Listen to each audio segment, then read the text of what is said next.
नमस्कार मित्रांनो, महाराष्ट्र शासनाने महिला सन्मान बचत प्रमाणपत्र योजना जाहीर केली। या योजनेअंतर्गत कोणकोणत्या महिला या योजनेचा लाभ घेऊ शकतात हे मी आजच्या व्हिडिओमध्ये तुम्हाला सविस्तर सांगणार आहे। चला तर मग व्हिडिओला सुरुवात करूयात। तर मित्रांनो, मुलींच्या आर्थिक उन्नतीसाठी महिला सन्मान बचत पत्र व सुकन्या समृद्धी योजना या योजनेअंतर्गत महिलांना मुलींचे शिक्षण, आरोग्य, लग्न तसेच त्यांच्या उज्ज्वल भविष्य सुधारण्याच्या उद्देशाने पोस्टामार्फत महिला सन्मान बचत आणि सुकन्या समृद्धी योजना राबवली जात आहे। मुलींचे भविष्य सुरक्षित करण्याच्या दृष्टीने या योजना फलदायी ठरत आहेत। या योजनांच्या माध्यमातून सामाजिक व आर्थिक विकास साधण्यासही मदत होत आहे। महिला व मुलांना आत्मनिर्भर बनवण्यासाठी शासनामार्फत राबवण्यात येत असलेल्या महिला सन्मान बचत पत्र आणि सुकन्या समृद्धी योजनेचा लाभ घेऊन आर्थिक उन्नती साधता येईल। या योजनेअंतर्गत तुम्हाला आर्थिक उन्नती करता येईल मित्रांनो। महिला सन्मान बचत पत्र योजनेअंतर्गत महिला पोस्ट ऑफिसात बचत खाते उघडू शकतात। तसेच या बचत खात्यात 1000 रुपयांपासून ते 2 लाख रुपयांपर्यंत रक्कम जमा करता येऊ शकते। महिलांनी या बचत खात्यात 2 लाख रुपये जमा केल्यानंतर संबंधित महिलेला 2 वर्षानंतर 2,32,000 रुपये मिळतील। या योजनेच्या लाभासाठी खाते उघडण्याचा फॉर्म, KYC दस्तऐवज, आधार कार्ड व पॅन कार्ड झेरॉक्स या कागदपत्रांची आवश्यकता आहे। तर मित्रांनो, ही होती या योजनेसाठी लागणारी कागदपत्रे आणि ही योजना पोस्ट ऑफिसामार्फत राबवली जात आहे। या योजनेअंतर्गत महिलेच्या नावावर किंवा मुलीच्या वतीने तिच्या नावावर तिचे पालक बचत पत्र घेऊ शकतात। तर मित्रांनो, या योजनेअंतर्गत किमान 1000 रुपयांपासून ते कमाल 2 लाखापर्यंत गुंतवणूक करण्याची सोय आहे आणि महिला व मुलीच्या नावावर कमाल 2 लाखांपर्यंत किमतीची बचत पत्रे घेता येतील।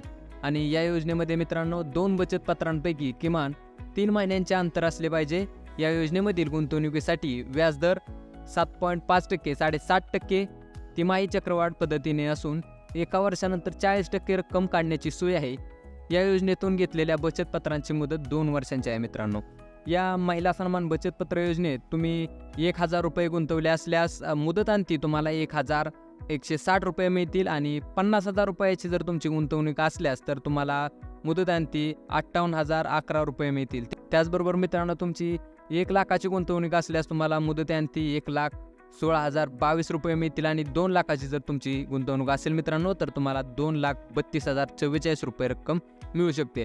तर मित्रांनो, अशा प्रकारे तुम्ही सुकन्या समृद्धी योजनेची माहिती पाहू शकता। त्याचबरोबर मित्रांनो, केंद्र सरकार आणि राज्य शासनामार्फत मुले आणि महिलांसाठी गुंतवणुकीच्या व बचत ठेवीच्या योजना राबवल्या जातात। त्यापैकी ही एक योजना आहे, ती म्हणजे सुकन्या समृद्धी योजना आहे आणि मुलींचे शिक्षण, आरोग्य, मुलींचे लग्न तसेच त्यांच्या उज्ज्वल भविष्यासाठी एक फायदेशीर योजना आहे मित्रांनो। त्याचबरोबर मित्रांनो, मुलींचे आई वडील एखाद्या राष्ट्रीयकृत बँकेत किंवा पोस्ट ऑफिसमध्ये बचत खाते उघडून या योजनेचा लाभ घेऊ शकतात आणि या योजनेनुसार गुंतवणुकीवर 8% व्याजदर असून चक्रवाढ दराने व्याजाची आकारणी केली जाते। मुलीच्या जन्मापासून ते 10 वर्षापर्यंत मुलीचे खाते उघडता येते मित्रांनो। खाते उघडल्यापासून 15 वर्षापर्यंत प्रत्येकी वर्षी किमान 250 रुपये ते कमाल 1 लाख रुपये 50,000ची गुंतवणूक करता येते। आणि त्याचबरोबर मित्रांनो, प्रत्येक महिन्याला 1000 रुपये भरत गेल्यास मुदतीअंती तुम्हाला 5,39,453 इतकी रक्कम मिळते। या योजनेतील गुंतवणुकीवर आयकरयुक्त सूट आहे मित्रांनो। त्याचबरोबर या योजनेच्या अधिक माहितीसाठी तुम्ही पोस्ट कार्यालयात संपर्क साधावा आणि तिथं जास्त माहिती, अधिकची माहिती तुम्ही जाणून घ्यावी। तर मित्रांनो, ही होती महिला सन्मान बचत प्रमाणपत्र योजनेसंदर्भातली माहिती। ही माहिती महत्त्वपूर्ण वाटल्यास तुमच्या मित्रांना शेअर करा आणि काही शंका असल्यास कमेंट करा आणि आपल्या टेकवाला चॅनलवरती नवीन असाल तर सबस्क्राईब करायला विसरू नका। धन्यवाद।